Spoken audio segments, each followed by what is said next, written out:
In November of 2021, I was traveling from Philly to Las Vegas to compete in a jiu-jitsu tournament. I traveled the country a fair amount, and I would normally stay with whichever teams were also competing, as a way to save money. This time though, for various reasons, I had to stay alone. I booked an Airbnb not far from the Vegas Strip. I did so kind of hastily and didn't realize that the neighborhood wasn't the greatest. I thought of cancelling and booking something else, but went against my instinct and rationalized that it was close to everything I needed and I wouldn't be spending much time there anyway. I got to the location and didn't see the host. I wouldn't know who to look for anyway, since the Airbnb profile picture was a flower. The host gave me the key code to the room. I was staying in a small studio apartment that shared a wall with the host's house. There was only one door in and out of the studio. The first red flag was the key code for the lock on the door was 12345667. I thought that was weird, but the password for the Wi-Fi was password, so I figured that the host was just an older person who wasn't tech savvy, and the reviews for the room were pretty much good. Around 9:30 p.m. is when things got creepy. I was close to falling asleep when I heard it tapping on the window in front of my bed where I was laying down. There were drapes covering the window,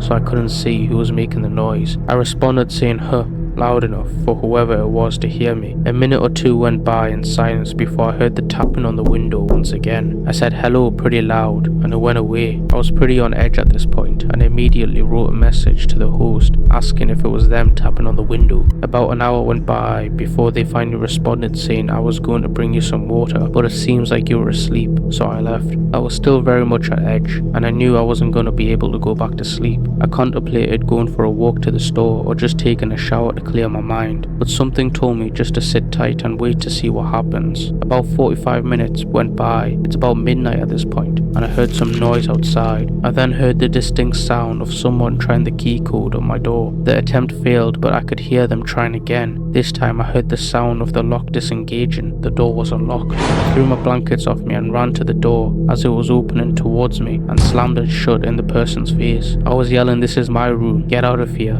They responded in a deep voice from the other side of the door. Madel said, "This is my room." Madel was the name of the host. I kept responding with what I said before and called the cops. I spoke loud enough so they knew I was on the phone with the police. The police eventually came and were not surprised at all by the story I told them. They said they would hang around until I called an Uber to leave. The host was very combative and apologetic. Their alibi for who that person was changed multiple times. When the Uber arrived, I jumped in and felt relieved to be getting out of there. It still creeps me out that I never saw the person who was opening my door. I have a feeling that it was some kind of setup. If the host knew I was flying in from the East Coast, the 9:30 p.m. tapping on the window would have been equivalent to my 12:30 a.m. and the invasion would have been around 3 a.m. Maybe it would have just been a robbery, but it could have been so much worse.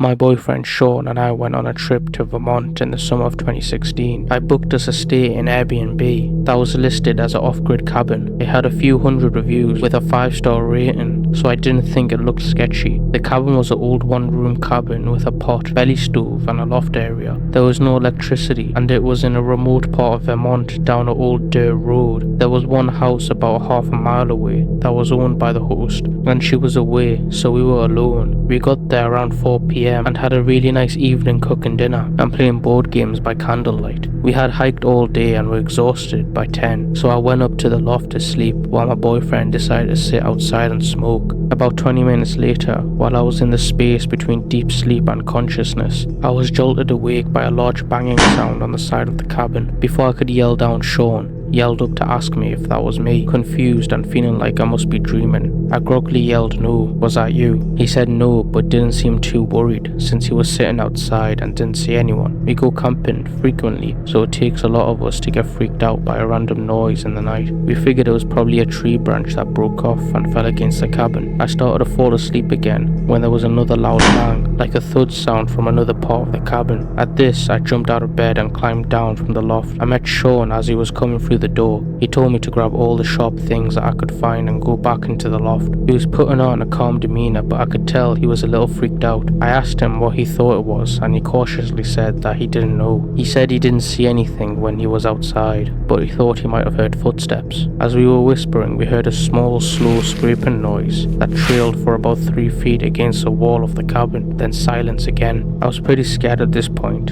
and didn't know what to do. Our car was parked about 100 feet away from the cabin. so we would have to face whatever was out there in the dark in order to get to it, which is probably what they wanted. I was also afraid that if this was human, that they might have done something like slash the tires or block our ability to get back down the driveway. Sean told me to stay very quiet and go back up the loft while he sat downstairs and waited. The downstairs of the cabin had huge windows on 3 walls, half of which were just screens, so if someone was outside, they could easily be watching us or could slash through the screen to get inside. I wanted to stay downstairs, but Sean ordered me to go upstairs, saying that it would be easier to fight this guy without me. I went upstairs and sat in the middle of the bed, clutching an array of knives. I don't think I've ever listened so intently before. Sean yelled out hello to see if he could get any response, or perhaps scare away if it was an animal. We heard nothing for what felt like 20 minutes, then the scraping sound came back, much louder, like someone was dragging a rake or a hoe across the side of the cabin. I heard clear methodical footsteps trailing off around the side of the cabin. Sean then came up to the loft and pulled the ladder up.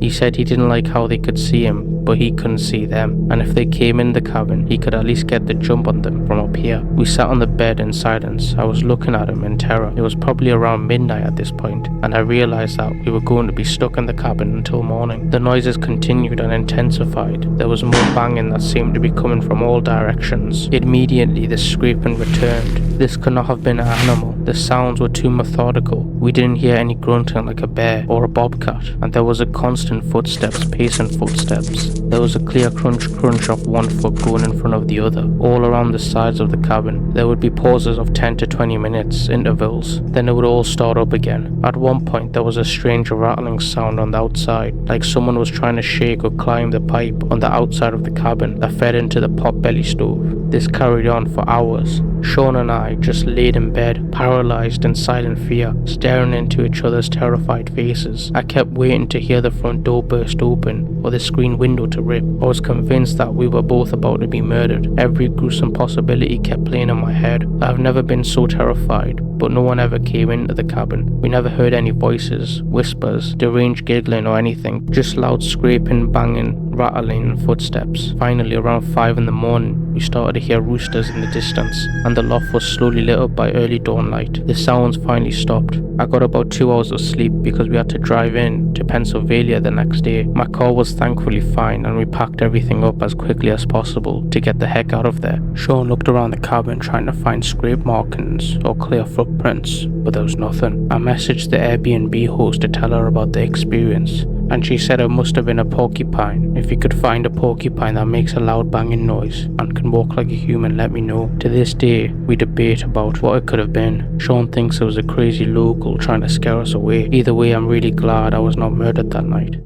I once booked an Airbnb by myself in an area in Arizona that had a job interview. Since it was so far away from home, I made a short trip out of it. I went with this one specific Airbnb because it was so much cheaper than any other hotels I could find. It was about half an hour away from where I'd be interviewing, for which was fine with me. It was off some dead-end scheduled road and it had a nice view of the desert in the backyard. I brought my laptop with me to get some work done at my, at the time, current job during the day, so that kept me busy most of the days. I was there. I stayed for 3 days. My interview was on the second day that I was there, which was a Tuesday. I would be leaving on Friday, so on Monday, the night before my interview, I was practicing interview questions for this specific company and just generally getting some last minute knowledge on their firm. I was doing this on my laptop in the living room of the little house, probably at 9 PM, and there was a tap at the window. I say tap because it wasn't exactly a knock. It sounded more like it could have been someone's finger. My head, of course, swung to the left to look at the window in reaction. I didn't see anyone, but it was also pitch black outside. I was kind of scared to look out the window, but I had to be a man and just do it. And there was no one as far as the eye could see, just darkness. Of course, maybe it could have been a bug hitting the window. We've got some pretty nasty bugs here after all. The next day I got through my interview, and I thought I did pretty well so far. The rest of my little trip there, I explored different parts of the town in my car and sat in the backyard and relaxed in the sun. Little did I know, I was likely being watched while I was in the backyard. At night, I was inside watching Breaking Bad on Netflix when it happened again. A single tap at the window. Now, it was obvious it wasn't a bug. I was even more disturbed now, but once again rushed to the window. Even though I saw no one, that didn't mean someone wasn't out there. I checked the windows by the front door, then opened the door and looked outside for the second time. Since no one was there, I went back inside and then went back to the back door. I stepped outside onto the back porch and looked out to the desert behind the house. Silence and darkness, and then I heard a click.